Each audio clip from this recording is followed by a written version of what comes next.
Hi friends, ജനുവരി 13 തിങ്കളാഴ്ചയിലേക്കും അതേപോലെ തിങ്കളാഴ്ച മുതൽ അങ്ങോട്ട് തുടങ്ങുന്ന ആഴ്ചയിലേക്കുള്ള പ്രീ മാർക്കറ്റ് അനാലിസിലേക്ക് എല്ലാ സുഹൃത്തുക്കൾക്കും സ്വാഗതം. നമ്മൾ വരാൻ പോകുന്ന ആഴ്ചയിൽ ഇമ്പാക്ട് ചെയ്യാൻ സാധ്യതയുള്ള പ്രധാനപ്പെട്ട ചില ഡേറ്റകൾ ഈ വീക്കിൽ പുറത്തു വന്നിട്ടുണ്ട്. ആ ഡേറ്റകൾ വെച്ചിട്ട് എങ്ങനെയാണ് മാർക്കറ്റിനെ അനലൈസ് ചെയ്യേണ്ടത് എന്നുള്ളത് നിങ്ങൾ ഇവിടെ പഠിക്കാൻ പോകുന്നു. വളരെ ഇൻട്രസ്റ്റിംഗ് ആയിട്ടുള്ള ഒരു വീഡിയോ ആയിരിക്കും. അപ്പൊ തുടക്കത്തിൽ തന്നെ ഒരു ലൈക്ക് തന്നോന്നു, കമന്റ് ഇട്ടുകൊണ്ടൊക്കെ വീഡിയോയുടെ ഒരു സപ്പോർട്ട് അറിയിക്കുക. നമ്മൾ പ്രധാനമായിട്ടും ലെവലുകളിൽ എങ്ങനെയാണ് ഫ്രൈഡേയിൽ വർക്ക് ചെയ്തത് എന്നുള്ളത് ഇവിടെ വീഡിയോയിൽ നമ്മൾ ചെക്ക് ചെയ്യുന്നുണ്ട്. അതുപോലെ തന്നെ കഴിഞ്ഞ ആഴ്ചയിൽ നമ്മൾ തന്ന ലെവല് ചില എക്കണോമിക് ഡേറ്റകൾ വെള്ളിയാഴ്ച മാർക്കറ്റ് ക്ലോസ് ചെയ്തതിനു ശേഷം വന്ന ചില ഡേറ്റകളും നമ്മളോട് ഡിസ്കസ് ചെയ്യുന്നു. ഇത് കൃത്യമായിട്ട് ഡേറ്റ അനലൈസ് ചെയ്യാൻ പറ്റിക്കഴിഞ്ഞാൽ പ്രൈസ് ആക്ഷന്റെ കൂടെ അത് നിങ്ങൾക്ക് ഒരു എഡ്ജ് ആയിട്ട് മാറും എന്നുള്ളത് മുമ്പ് നമ്മൾ സൈക്കോളജി സീരീസിൽ രണ്ടാമത്തെ എപ്പിസോഡിലൊക്കെ പറഞ്ഞിട്ടുണ്ട്. അപ്പൊ സൈക്കോളജി സീരീസ് കാണാത്തവർ സൈക്കോളജി സീരീസ് ഒന്ന് കാണുക കൂടെ ചെയ്യാം. ഓക്കെ, പെട്ടെന്ന് നമ്മൾ ഡേറ്റകൾ കഴിഞ്ഞ ആഴ്ച പുറത്തു വന്ന പ്രധാനപ്പെട്ട ഡേറ്റകൾ എന്ന് നമുക്ക് അനലൈസ് ചെയ്യാം. ഇത് ഡേറ്റയിൽ നിന്നും കണ്ടിട്ട് നിങ്ങൾ ഒട്ടും കൺഫ്യൂസ്ഡ് ആവണ്ട, അത് ടെൻഷൻ അടിക്കേണ്ട. വളരെ സിമ്പിൾ ആയിട്ട് നിങ്ങൾക്ക് മനസ്സിലാവുന്ന രീതിയിൽ ഞാൻ കാര്യങ്ങൾ അവതരിപ്പിക്കാം. ഇവിടെ PCSI എന്ന് പറയുന്ന ഒരു പ്രധാനപ്പെട്ട data, primary consumer sentiment index, primary consumer sentiment index എന്ന് പറയുന്ന ഒരു ഡേറ്റ ആണ് ഫ്രൈഡേയില് ജനുവരി 10 വന്ന ഒരു പ്രധാനപ്പെട്ട ഡേറ്റ. അപ്പൊ കൺസ്യൂമേഴ്സ് സ്പെൻഡ് ചെയ്യുന്നതുമായിട്ട് ബന്ധപ്പെട്ട കാര്യങ്ങളുടെ എത്രമാത്രം സ്പെൻഡിങ് ഉണ്ട് എന്നുള്ളതിന്റെ ഒരു ഡേറ്റയാണ് ഇത്. നമുക്ക് തരുന്ന സൂചന ഒട്ടും പോസിറ്റീവ് അല്ല. പ്രയർ ആയിട്ട് വന്നിട്ടുള്ളത് 60 ആണെങ്കിൽ ഇപ്പോൾ അതിന് കുറച്ച് താഴേക്കാണ് കൺസ്യൂമേഴ്സിന്റെ സെന്റിമെന്റ്. സ്പെൻഡ് ചെയ്യുന്നതിലൊക്കെ ഒരു കോഷൻ കൺസ്യൂമേഴ്സ് എടുക്കുന്നു എന്ന് പറയുമ്പോൾ പ്രോഡക്റ്റുകളുടെ സെയിൽസിനെ അത് ബാധിക്കാം, അത് കമ്പനികളുടെ റിസൾട്ടിനെ ബാധിക്കാം, അപ്പൊ തീർച്ചയായിട്ടും സ്റ്റോക്ക് മാർക്കറ്റിനെ അത് ബാധിക്കും.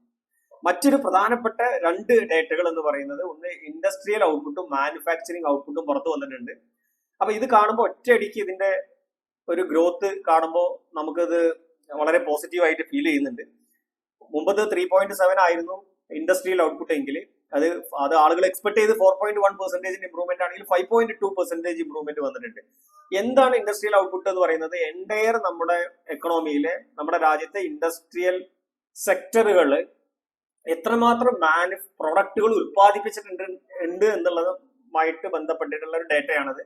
അപ്പൊ ഇവിടെ നമ്മള് ഇത് രണ്ടും, മാനുഫാക്ചറിങ് ഔട്ട്പുട്ട് എന്ന് പറയുന്നത് ഇതിനോട് സിമിലർ ആയിട്ടുള്ള ഒന്ന് തന്നെയാണ്. മാനുഫാക്ചറിങ് ഔട്ട്പുട്ടിൽ വരുന്ന ഒരു പ്രധാനപ്പെട്ട ഘടകം എന്ന് പറയുന്നത് നമ്മളുടെ automobile industry, textiles, auto industry, textiles പോലെയുള്ള എല്ലാ ഘടകങ്ങളും, എല്ലാ സെക്ടറുകളും ഇവിടെ വരുന്നുണ്ട് ഈ ഇൻഡെക്സിനകത്ത്.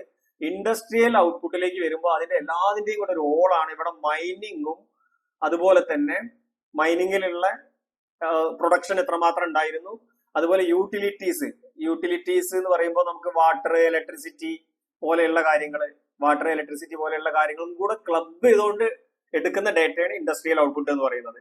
അപ്പൊ ഇത് കൂടിയതായിട്ട് കാണുന്നുണ്ട്. മാനുഫാക്ചറിങ് ഔട്ട്പുട്ട് എന്ന് പറയുമ്പോൾ നമുക്ക് ഇലക്ട്രോണിക്സ് ഐറ്റംസ്, അതേപോലെ മെഷീനറീസ്, ഇതെല്ലാം ഇപ്പൊ നമ്മുടെ ക്ലോത്തിങ്, കാറ് പോലെയുള്ള കാര്യങ്ങൾ, ഇതെല്ലാം അതിൽ വരുന്നുണ്ട്. അപ്പൊ ഇതിന്റെ എല്ലാം പ്രൊഡക്ഷൻ കൂടിയിട്ടുണ്ട്. പക്ഷെ ഇതിനെ നമ്മൾ ക്ലബ് ചെയ്ത് റീഡ് ചെയ്യേണ്ടത്, നമ്മൾ കഴിഞ്ഞ ആഴ്ച ഡിസ്കസ് ചെയ്ത ഒരു പ്രധാനപ്പെട്ട ഡേറ്റ ആയിരുന്നു ചൈനയിൽ നിന്ന് വന്ന ഇൻഫ്ലേഷൻ കുറഞ്ഞതുമായിട്ട് ബന്ധപ്പെട്ട ഡേറ്റ, അല്ലെ? കഴിഞ്ഞ 9 മാസത്തെ ലോയിലേക്ക് ചൈനീസ് ഇൻഫ്ലേഷൻ കുറഞ്ഞിട്ടുണ്ട്. അപ്പൊ ഇൻഫ്ലേഷൻ വളരെയധികം കുറയുമ്പോൾ അത് ഡിമാൻഡ് കുറയുന്നത് കൊണ്ടാണ് ഇൻഫ്ലേഷൻ വളരെയധികം കുറയുന്നത് എന്നുള്ളത് നമ്മൾ അവിടെ പറഞ്ഞു. അത് വെച്ചിട്ട് റീഡ് ചെയ്യുമ്പോൾ നിങ്ങൾ ചിന്തിക്കുക, കൂടുതൽ കമ്പനികൾ പ്രൊഡക്ഷൻസ് കൂടുന്നുണ്ട്. നമുക്ക് ഒറ്റയടിക്ക് നോക്കുമ്പോൾ ഇത് പോസിറ്റീവായിട്ട് തോന്നുമെങ്കിലും കമ്പനികൾ ഇഷ്ടംപോലെ പ്രൊഡ്യൂസ് ചെയ്യുന്നുണ്ട്, എന്നാൽ കൺസ്യൂമേഴ്സിന്റെ സെന്റിമെന്റ്സ് നെഗറ്റീവ് ആണ്. ചൈനയിൽ വന്ന ഇൻഫ്ലേഷൻ വളരെയധികം കുറയുന്നു എന്ന് പറയുമ്പോൾ അവിടെ ഡിമാൻഡ് കുറയുന്നു എന്നുള്ളത് സൂചിപ്പിക്കുന്നുണ്ട്. ചൈനയിലെ ഇൻഫ്ലേഷൻ പ്രകാരം ഡിമാൻഡ് കുറയുന്നു എന്ന് സൂചിപ്പിക്കുന്നുണ്ട്. അപ്പൊ ചൈനയിലേക്ക് നമ്മൾ പ്രൊഡക്റ്റുകൾ എക്സ്പോർട്ട് ചെയ്യുമ്പോൾ ആ എക്സ്പോർട്ട് ചെയ്യുന്ന സാധനങ്ങളുടെയൊക്കെ എക്സ്പോർട്ട് കുറയും, അത് കമ്പനികളുടെ ലാഭത്തിനെ ബാധിക്കും എന്ന് സൂചിപ്പിച്ചു. അപ്പൊ ഇതും ഈ കാര്യം കൂടെ നിങ്ങളൊന്ന് ക്ലബ് ചെയ്ത് റീഡ് ചെയ്ത് നോക്കൂ. കൺസ്യൂമർ സെന്റിമെന്റ്സ് കുറയും, എന്നാൽ കമ്പനികൾ കൂടുതൽ പ്രൊഡക്ഷൻസ് ഉത്പാദിപ്പിച്ച് വെക്കുകയും ചെയ്തിട്ട് അത് കമ്പനികൾക്ക് ദോഷമായിട്ടാണോ ബാധിക്കുക, ഗുണകരമായിട്ടാണോ ബാധിക്കുക? സ്വാഭാവികമായിട്ടും അത് കമ്പനികൾക്ക് ഒരു ചലഞ്ച് ആയിരിക്കും. അപ്പൊ ഇത് തീർച്ചയായിട്ടും ഒരു നെഗറ്റീവ് സെന്റിമെന്റ് ആയിട്ടാണ് ഈ ഒരു കോണ്ടെക്സ്റ്റിൽ ഞാൻ ഇതിനെ റീഡ് ചെയ്യുന്നത്. അപ്പോൾ ഇതൊരു പ്രധാനപ്പെട്ട ഘടകമായിട്ട് അവിടെ നിൽക്കുന്നു. പിന്നെ വന്ന ഒരു പ്രധാനപ്പെട്ട ഡേറ്റ എന്ന് പറയുന്നത് ബാങ്ക് ലോൺ ഗ്രോത്തും ബാങ്കിലെ തന്നെ ഡെപ്പോസിറ്റ് ഗ്രോത്തുമാണ്. അപ്പൊ ഇതിനെയും നമ്മൾ റീഡ് ചെയ്യേണ്ടത്, ബാങ്ക് ലോണ് ഗ്രോ ചെയ്യുമ്പോൾ അത് എങ്ങനെയാണ് ഷെയർ മാർക്കറ്റിനെ, എക്കണോമിയൊക്കെ ബാധിക്കുന്നത്? ബാങ്ക് ലോൺ ഗ്രോ ചെയ്യുമ്പോൾ എന്ന് പറഞ്ഞാൽ കൂടുതൽ ആളുകൾ ലോൺ എടുക്കുന്നുണ്ട്, വ്യക്തികൾ ലോൺ എടുക്കുന്നുണ്ട്, അതുപോലെ തന്നെ കമ്പനികൾ ലോൺ എടുക്കുന്നുണ്ട്. അപ്പൊ കമ്പനികൾ ലോൺ എടുക്കുമ്പോൾ അത് ക്യാപിറ്റൽ ആയിട്ട് ഉപയോഗിക്കും, കൂടുതൽ പ്രൊഡ്യൂസ് ചെയ്യും. കൂടുതൽ പ്രൊഡ്യൂസ് ചെയ്തത് കൺസ്യൂമർ സെന്റിമെന്റ്സ് പോസിറ്റീവ് ആണെങ്കിൽ കൂടുതൽ അവർ വിറ്റ് ചെലവാക്കും. അങ്ങനെ അത് കമ്പനിക്ക് നേട്ടമായിട്ട് പ്രോഫിറ്റ് ആയിട്ട് വരും അല്ലെ. എന്നാൽ ഇവിടെ നോക്കൂ, ഈ ബാങ്ക് ലോൺ ഗ്രോത്തിൽ 11.5 11.2 ആയിട്ടുണ്ട്. ബാങ്ക് ലോൺ ഗ്രോത്ത് കുറഞ്ഞിട്ടുണ്ട്. ഡെപ്പോസിറ്റും വളരെയധികം കുറഞ്ഞിട്ടുണ്ട്. ഡെപ്പോസിറ്റ് കുറയുമ്പോൾ എന്താ പ്രശ്നം? ബാങ്കിന് കിട്ടുന്ന ഡെപ്പോസിറ്റ് ആണ് എന്താവുന്നത്? ബാങ്കുകൾ ലോണായിട്ട് ലെൻഡ് ചെയ്യുന്നത്. അപ്പൊ സ്വാഭാവികമായിട്ടും ഇത് പരസ്പരം കണക്റ്റഡ് ആണ്. അപ്പൊ ഇത് ശരിക്ക് സ്റ്റോക്ക് മാർക്കറ്റിനെ സംബന്ധിച്ചൊരു നെഗറ്റീവ് ന്യൂസ് ആണ്. അപ്പൊ നമ്മൾ കഴിഞ്ഞ ആഴ്ചത്തെ പ്രധാന ന്യൂസുകൾ എടുത്തു നോക്കിക്കഴിഞ്ഞാൽ അതുപോലെ തന്നെയാണ് ഫോറക്സ് റിസർവുമായിട്ട് ബന്ധപ്പെട്ടതും നെഗറ്റീവ് ആണ് കേട്ടോ. നിങ്ങൾക്ക് നോക്കിയാൽ പ്രയറുമായിട്ട് ബന്ധപ്പെട്ടിട്ട് വലിയ വ്യത്യാസം റിസർവിൽ, നമ്മുടെ ഫോറക്സ് റിസർവിൽ കാണുന്നുണ്ട് എന്നുള്ളത് ഒരു നെഗറ്റീവ് ന്യൂസ് ആണ്. അപ്പൊ ഇവിടെ ഡെപ്പോസിറ്റ് ഗ്രോത്ത് നെഗറ്റീവ് ആണ്, ബാങ്ക് ലോൺ ഗ്രോത്ത് നെഗറ്റീവ് ആണ്, മാനുഫാക്ചറിങ് ഔട്ട്പുട്ട് നമുക്ക് പ്രത്യക്ഷത്തിൽ പോസിറ്റീവ് ആണ്. എന്നാൽ അതിനെ നമ്മൾ ഏത് കോണ്ടെക്സ്റ്റിൽ റീഡ് ചെയ്യണം? ചൈനയിലെ ഇൻഫ്ലേഷൻ കുറഞ്ഞതുമായിട്ടും ഇവിടത്തെ PCSAയുമായിട്ട് കണക്ട് ചെയ്തിട്ട് റീഡ് ചെയ്യുമ്പോൾ ഞാനിതിനെ അനലൈസ് ചെയ്തത്, ഞാനിതിനെ കാണുന്നത് നെഗറ്റീവ് സെന്റിമെന്റ് ആയിട്ടാണ്. ഇനി നിങ്ങൾക്ക് മറിച്ച് അഭിപ്രായം ഉണ്ടെങ്കിൽ നിങ്ങൾക്ക് താഴെ കമന്റിൽ രേഖപ്പെടുത്താം. ഇനി നമ്മൾ അടുത്ത ആഴ്ചയിൽ, പ്രത്യേകിച്ച് മൺഡേയിൽ വരാൻ പോകുന്ന ഒരു പ്രധാനപ്പെട്ട ഡേറ്റ കൂടെ നമുക്ക് ഇതിനെ ക്ലബ് ചെയ്ത് റീഡ് ചെയ്യേണ്ടി വരും. അവിടെ CSI എന്ന് പറയുന്ന CPI എന്ന് പറയുന്ന കൺസ്യൂമർ പ്രൈസ് ഇൻഡെക്സ് തിങ്കളാഴ്ച വരാനുണ്ട്. അതും ഇൻഫ്ലേഷനുമായിട്ട് ബന്ധപ്പെട്ടതാണ്. അപ്പൊ ഇന്ത്യയിലെ ആ ഇൻഫ്ലേഷൻ കൂടെ കിട്ടിയതിന് ശേഷം നമുക്ക് ഇതിനെ കുറച്ചുകൂടെ അടുത്ത ആഴ്ചത്തെ സെന്റിമെന്റ് നമുക്ക് മനസ്സിലാക്കാൻ പറ്റും. അപ്പൊ ഈ കാര്യങ്ങളെല്ലാം മനസ്സിൽ വെച്ചുകൊണ്ട് വേണം നിങ്ങൾ ലെവലുകൾ റീഡ് ചെയ്യാനും ലെവലുകളിൽ എങ്ങനെ ആക്ട് ചെയ്യണം എന്നുള്ളതൊക്കെ തീരുമാനിക്കാൻ വേണ്ടിയിട്ട്. ഓക്കെ, നമുക്ക് ലെവലുകൾ ഒന്ന് ഓടിച്ചു നോക്കാം. കഴിഞ്ഞ തവണ നമ്മൾ പറഞ്ഞ ലെവലുകൾ എന്ത് ഇമ്പാക്റ്റ് ആണ് ഉണ്ടാക്കിയിട്ടുള്ളത് എന്നുള്ളത്. അപ്പൊ ഇവിടെ നമ്മൾ കഴിഞ്ഞ വീക്കിലി പറഞ്ഞ വീക്കിലി ലെവല്, ഒരു വീക്കിലി റേഞ്ച് എന്ന് പറയുന്നത് ഇതായിരുന്നു. വീക്കിലി എന്ന് മാർക്ക് ചെയ്തിട്ടുള്ള ഈ 24,114 23,762. അപ്പൊ ആദ്യത്തെ ദിവസം തന്നെ ഈ ലെവൽ ക്രോസ് ചെയ്ത് താഴേക്ക് വന്ന് റീടെസ്റ്റ് ചെയ്ത് വീണ്ടും താഴേക്ക് വന്നതിന് ശേഷം ഇതിന് താഴെ നിൽക്കുന്നതാണ് നമ്മൾ മാർക്കറ്റിൽ കണ്ടത്. അപ്പൊ ഇതൊരു ബിയറിഷ് സെന്റിമെന്റ് ആണ് ആദ്യത്തെ ആഴ്ച തന്നെ നമുക്ക് തന്ന സിഗ്നൽ എന്ന് പറയുന്നത്. അപ്പൊ അതിൽ ഓരോ ദിവസവും നമ്മൾ ഓരോ ലെവലുകൾ എങ്ങനെ ഉപയോഗിച്ചു എന്നുള്ളത് പറഞ്ഞിരുന്നു. അപ്പൊ അതിലേക്ക് ഞാൻ പോകുന്നില്ല. ഇനി കഴിഞ്ഞ ദിവസം ഫ്രൈഡേയിൽ നമ്മൾ ലെവലുകൾ എങ്ങനെയാണ് പ്രയോജനപ്പെടുത്തിയത്, വ്യാഴാഴ്ച നമ്മൾ ഷെയർ ചെയ്ത ലെവലുകളിൽ വർക്ക് ചെയ്തോ എന്നുള്ളതാണ് നോക്കുന്നത്. അപ്പൊ ഇവിടെ നിങ്ങൾക്ക് നോക്കിക്കഴിഞ്ഞാൽ കാണാൻ പറ്റുന്നത്, നമ്മൾ 1 മിനിറ്റിന്റെ കാൻഡിലേക്ക് മാറ്റുന്നു. കഴിഞ്ഞ ദിവസം നമ്മൾ ഇതാണ് തന്ന ലെവലുകൾ ഉണ്ടായിരുന്നത് വ്യാഴാഴ്ച. അത് വെള്ളിയാഴ്ച എത്ര ബ്യൂട്ടിഫുൾ ആയിട്ട് വർക്ക് ചെയ്ത് നോക്കൂ. ഇതിൽ ഏതെങ്കിലും ലെവലിന്റെ, പ്രധാനപ്പെട്ട ലെവലിന്റെ മുകളിലേക്ക് പോയിട്ട് അത് ബ്രേക്ക് ചെയ്താൽ നമുക്ക് ആ അവസരം ഉപയോഗിക്കാം എന്നുള്ളത് നമ്മൾ പറഞ്ഞിരുന്നു. മുകളിലേക്ക് പോയി ഇവിടെ ബ്രേക്ക് ചെയ്തു. ഇനി താഴേക്ക് ഒറ്റ തവണ കൊണ്ട് ബ്രേക്ക് ചെയ്യുമ്പോൾ നമ്മൾ അത് ഉപയോഗിക്കരുത് എന്ന് ഞാൻ പറഞ്ഞിരുന്നു. അപ്പൊ നിങ്ങൾ ഇവിടെ ഉപയോഗിക്കാൻ സാധ്യതയില്ല. ഇവിടുന്ന് തിരിച്ചു കയറി റീടെസ്റ്റ് ചെയ്ത് വീണ്ടും ഇതിന് താഴേക്ക് വരുന്ന സമയത്ത് നിങ്ങൾ തീർച്ചയായിട്ടും ഇത് ഉപയോഗിച്ചിട്ട് അടുത്ത നമ്മൾ അന്ന് മാർക്ക് ചെയ്ത, വ്യാഴാഴ്ച മാർക്ക് ചെയ്ത കൃത്യമായ ലെവലിൽ സപ്പോർട്ട് എടുത്തത് നിങ്ങൾക്ക് കാണാൻ പറ്റും. പിന്നീട് ഇവിടെ വന്നിട്ട് ഇത് റീടെസ്റ്റ് ചെയ്ത് വീണ്ടും മുകളിലേക്ക് പോകുന്നു.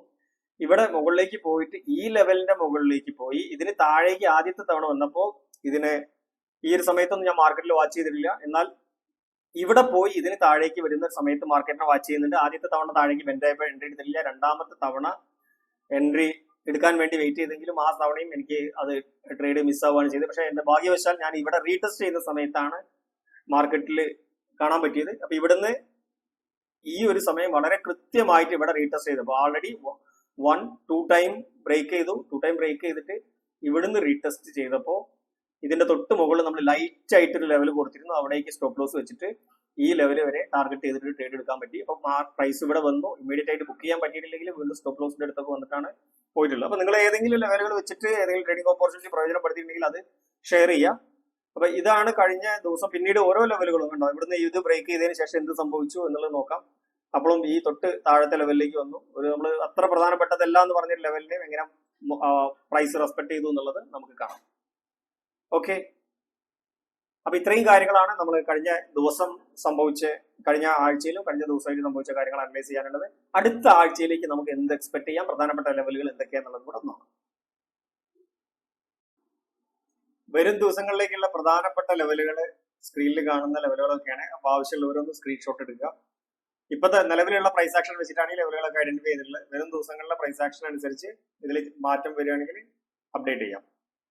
പ്രൈസ് ഓപ്പൺ ചെയ്യുന്നത് ഈ ഒരു സോണിലൊക്കെ ആണെങ്കിൽ നമ്മുടെ ഒരു പ്ലാൻ എന്ന് പറയുന്നത്, അപ്പോൾ ഒരു ഫ്ലാറ്റ് ഓപ്പണിംഗ് ആണെങ്കിൽ ഇതിന് മുകളിലേക്ക് പോയിട്ട് താഴെ ബെൻഡ് ആവുന്ന രീതി വന്നാൽ നിങ്ങൾക്കൊന്ന് റെഡി ആയിട്ട് നിൽക്കാം സെല്ലിന് വേണ്ടിയിട്ടുള്ള. അപ്പൊ ഇവിടുന്ന് റീടെസ്റ്റ് ചെയ്തിട്ട് ഇങ്ങോട്ട് തൊട്ടടുത്ത് തന്നെ ലെവൽ ഉള്ളതുകൊണ്ട് ഇവിടെ ഓപ്പർച്യൂണിറ്റി കിട്ടിക്കൊള്ളുന്നില്ല. അപ്പൊ വെയിറ്റ് ചെയ്തതിന് ശേഷം താഴേക്ക് ബെൻഡ് ചെയ്യുമ്പോൾ ഇത് ക്രോസ് ചെയ്യുമ്പോൾ ട്രേഡ് എടുക്കാതെ വെയിറ്റ് ചെയ്യുക. എന്നിട്ട് ഇതിന് മുകളിലേക്ക് വീണ്ടും കയറി വീണ്ടും താഴേക്ക് വരുന്ന ഒരു സമയത്ത് ഈ ലെവൽ വരെ ടാർഗറ്റ് വെച്ചുകൊണ്ട് ട്രേഡ് എടുക്കാൻ പറ്റും. മാർക്കറ്റ് ഇവിടെയൊക്കെയാണ് ഓപ്പൺ ചെയ്യുന്നതെങ്കിൽ ഗ്യാപ്പ് ഡൗൺ ഒക്കെ ആയിട്ട് ഓപ്പൺ ചെയ്ത് മുകളിലേക്ക് പോകുന്ന ഒരു സിനാരിയോ വന്നാൽ ഇതിന് പ്രൈസ് മുകളിൽ ഇതിന് മുകളിലേക്ക് പ്രൈസ് കയറിയിട്ട് താഴെ ഈ ലെവലിൽ താഴെ വന്ന് ഒന്ന് റീടെസ്റ്റ് ചെയ്യുന്ന സാഹചര്യം, മുകളിലേക്ക് കയറിയിട്ട് താഴേക്ക് വരുന്ന സാഹചര്യം ഉണ്ടായാൽ അടുത്ത ലെവൽ വരെ ട്രേഡ് എടുക്കാം. പിന്നെ അതിന് തൊട്ട് താഴെയുള്ള ലെവലിലൊക്കെ നിങ്ങൾ 23,300 ഈ ലെവലിലൊക്കെ പ്രൈസ് എത്തി നിൽക്കുന്ന ഒരു സമയം ഇവിടെ ഓപ്പൺ ചെയ്തിട്ട് ഇങ്ങനെ വരികയോ കുറച്ച് മുകളിൽ നിന്ന് ഓപ്പൺ ചെയ്തിട്ട് ഗ്യാപ് ഡൗൺ ആയിട്ട് ഓപ്പൺ ചെയ്തിട്ട് ഇതുവരെ വരികയോ ഈ റാലി നിങ്ങൾക്ക് ക്യാച്ച് ചെയ്യാൻ പറ്റാത്തൊരു സിനാരിയോയിലൊക്കെ നിൽക്കുന്ന സമയത്ത് പിന്നീട് ഇവിടുന്ന് താൽക്കാലികമായിട്ടുള്ള ഒരു ബൈയിങ്ങിനുള്ള ഓപ്പർച്യൂണിറ്റി നിങ്ങൾക്ക് നോക്കാം. ആദ്യത്തെ തവണ ഇതിന് മുകളിലേക്ക് ക്രോസ് ചെയ്യുമ്പോഴല്ല ബൈയിങ്ങിനുള്ള ഓപ്പർച്യൂണിറ്റി നോക്കേണ്ടത്. ആദ്യത്തെ തവണ ഇതിന് മുകളിലേക്ക് കയറി ഈ ഒരു ഭാഗത്തൊക്കെ എൻട്രി ചെയ്ത ആളുകളുടെ സ്റ്റോപ്പ് ലോസ് എടുക്കുന്ന ഒരു മൂവ്മെന്റ് ഒക്കെ വന്നതിന് ശേഷം ഒന്ന് റീടെസ്റ്റ് ചെയ്തിട്ട് ഒക്കെ കയറുന്ന സമയത്ത് നിങ്ങൾക്ക് ഈ ഒരു ലെവൽ വരെ ടാർഗറ്റ് വെച്ചുകൊണ്ട് ബൈയിലേക്ക് നിൽക്കാൻ പറ്റും. അപ്പൊ അവിടെ ഈ ലെവലും കൂടെ കൺസിഡർ ചെയ്യുക. ഈ ലെവലിന് മുകളിലേക്കും കൂടെ ഉള്ളൊരു ബ്രേക്കപ്പ് ഒക്കെ കൺസിഡർ ചെയ്യാം. ഓക്കെ, അതേപോലെ ഈ ലെവലിൽ ആണെങ്കിൽ ഈ ലെവലിലേക്ക് തൊട്ടടുത്തൊക്കെ വന്ന് ഈ ലെവലിന് താഴേക്ക് വന്ന് ഇവിടെ വരുന്ന സിനാരിയോ ഉണ്ടായാലും ഒരു ടെമ്പററി ബൈയിങ് ഓപ്പർച്യൂണിറ്റി നമുക്ക് എടുക്കാൻ പറ്റും. കാരണം ഡേ ക്യാൻഡിൽ കൺസിഡർ ചെയ്ത് കഴിഞ്ഞാൽ നമ്മൾ ഇപ്പോൾ ഈ കഴിഞ്ഞ വീക്കിൽ വന്ന ഇവന്റുകളൊക്കെ വെച്ചിട്ട് മാർക്കറ്റ് ബിയറിഷ് ആണെന്ന് പറയുമ്പോൾ പ്രൈസ് ആക്ഷൻ ബേസിൽ പ്രൈസ് ബൗൺസ് ചെയ്യാൻ സാധ്യതയുള്ള ഒരു ഏരിയയിലാണ് നിൽക്കുന്നത് പ്രൈസ് ആക്ഷൻ ബേസിൽ. അപ്പൊ ഈ ബോട്ടത്തിൽ വരുന്ന സമയത്തൊക്കെ ബൈയിങ്ങിനുള്ള ഒരു ഓപ്പർച്യൂണിറ്റി വന്നാൽ അത് പ്രയോജനപ്പെടുത്താൻ പറ്റും. പിന്നെ ഇവിടുന്ന് മുകളിലേക്ക് പോകുന്ന ഈ ഒരു ഏരിയയിലൊക്കെ കിട്ടിക്കഴിഞ്ഞാൽ ഈ ഏരിയയിലേക്ക് എത്തി നേരെ ഇവിടുന്ന് റിജക്ട് ചെയ്ത് കണ്ടാൽ ഇതിന് മുകളിലേക്ക് പോകാൻ നിൽക്കണ്ട. റിജക്ട് ചെയ്ത് കണ്ടാൽ കുറച്ച് അഗ്രസീവ് ആയിട്ട് തന്നെ ഇവിടുന്ന് ഈ ലെവലിലേക്ക് ട്രേഡ് എടുക്കാൻ പറ്റും. ഇനി ഇവിടുന്ന് പ്രൈസ് ആക്ഷനിൽ പ്രത്യേകിച്ച് ഒരു സിഗ്നലും തരുന്നില്ല, നേരെ സ്ട്രോങ് ആയിട്ട് ഇത് ക്രോസ് ചെയ്ത് മുകളിലേക്ക് കയറുകയാണെങ്കിൽ പിന്നീട് പ്രൈസ് ഇതിന് താഴേക്ക് ബെൻഡ് ചെയ്യുമ്പോൾ അത് ഒരു ട്രേഡിംഗ് ഓപ്പർച്യൂണിറ്റി ആയിട്ട് മാറ്റാൻ പറ്റും. അപ്പൊ ഇത് ഈ രീതിയിലുള്ള ഒരു നമ്മൾ ഫോളോ ചെയ്യുന്ന ഒരു particular type of price action ലെവലുകളിൽ എങ്ങനെയാണെന്നുള്ളത് നിങ്ങൾക്ക് മനസ്സിലാവുന്നുണ്ടാവും സ്ഥിരമായിട്ട് കാണുമ്പോൾ. അപ്പൊ ആ ലെവൽ നമ്മൾ പറയാത്ത ലെവലുകളിലും എങ്ങനെയാണ് ആക്ട് ചെയ്യേണ്ടത് എന്നുള്ളത് കുറച്ച് ദിവസങ്ങൾ കാണുമ്പോൾ മനസ്സിലാവും. അതിനനുസരിച്ച് ആക്ട് ചെയ്യുക. അപ്പൊ സ്ഥിരമായിട്ട് അനാലിസിസ് കാണുക എന്നുള്ളതാണ് നിങ്ങൾ ചെയ്യേണ്ടത്. അപ്പൊ ഈ രീതിയിൽ നാളത്തെ മൺഡേയിലുള്ള മാർക്കറ്റിനെ നിങ്ങൾക്ക് ഫോളോ ചെയ്യാൻ പറ്റും, ആക്ട് ചെയ്യാൻ പറ്റും. അതുപോലെ മറ്റൊരു പ്രധാനപ്പെട്ട കാര്യം, നമ്മുടെ ചാനലിൽ ആദ്യമായിട്ട് വന്നിട്ടുള്ളവർക്ക് ഞാൻ ചെയ്യുന്ന ട്രേഡുകൾ ഫോളോ ചെയ്യണം എന്ന് ആഗ്രഹിക്കുന്നവർക്ക് ഇത് ഡിസ്കോഡ് എന്നുള്ളൊരു ആപ്പിൽ ഞാൻ ട്രേഡുകൾ ഷെയർ ചെയ്യുന്നുണ്ട്. സ്വിംഗ് പൊസിഷണൽ ട്രേഡുകളാണ് കൂടുതലായിട്ട് ഫോക്കസ് ചെയ്യുന്നത്. വെൽത്ത് ക്രിയേറ്റ് ചെയ്യണമെന്ന് ആഗ്രഹിക്കുന്ന ആളുകൾക്ക് യൂട്യൂബിലെ നമ്മുടെ ഏതെങ്കിലും വീഡിയോയുടെ താഴെ കാണുന്ന ജോയിൻ എന്നുള്ള ബട്ടൺ ക്ലിക്ക് ചെയ്തുകൊണ്ട് 3 ടൈപ്പ് മെമ്പർഷിപ്പ് അതിൽ കാണാം. ഏതെങ്കിലും മെമ്പർഷിപ്പ് എടുക്കുക. മെമ്പർഷിപ്പിന്റെ ഡീറ്റെയിൽ താഴെ ഡിസ്ക്രിപ്ഷനിൽ കൊടുക്കുന്നുണ്ട്. മെമ്പർഷിപ്പ് അനൗൺസ് ചെയ്യുന്ന വീഡിയോ കൊടുക്കുന്നുണ്ട്. അപ്പം കഴിഞ്ഞ വർഷം നമ്മൾ 48% റിട്ടേൺ ആണ് കഴിഞ്ഞ വർഷം ഉണ്ടാക്കിയിട്ടുള്ളത് ക്യാപിറ്റലിന്റെ. അപ്പോൾ അത് മുമ്പത്തെ വീഡിയോകളിൽ CPR-ന്റെ ഉൾപ്പെടെയുള്ള ബാക്ക് ടെസ്റ്റ് വീഡിയോകളിലെല്ലാം നമ്മൾ ROI കാണിക്കുന്നുണ്ട്. പിന്നെ അതുപോലെ ഇൻട്രാഡേ BTST പോലെയുള്ള ട്രേഡുകളും അപൂർവമായിട്ട് ഷെയർ ചെയ്യാറുണ്ട്. അപ്പോൾ താല്പര്യമുള്ളവർക്ക് മെമ്പർഷിപ്പ് എടുക്കാം, യൂട്യൂബ് മെമ്പർഷിപ്പ് എടുക്കാം. പിന്നെ ട്രേഡിംഗിൽ സൈക്കോളജി കറക്റ്റ് ചെയ്യാൻ വേണ്ടി നമ്മൾ നടന്ന 1-on-1 സൈക്കോളജി മെന്റർഷിപ്പ് പ്രോഗ്രാമിനെ പറ്റി അറിയാൻ താല്പര്യമുള്ളവർക്കും താഴെ ഡിസ്ക്രിപ്ഷനിൽ ഡീറ്റെയിലുകൾ കൊടുത്തിട്ടുണ്ട്. താല്പര്യമുള്ളവർക്ക് അതിൽ കാണുന്ന കോൺടാക്ട് നമ്പറിൽ, വാട്സപ്പ് നമ്പറിൽ കോൺടാക്ട് ചെയ്യുന്നുണ്ട്. Okay, see U.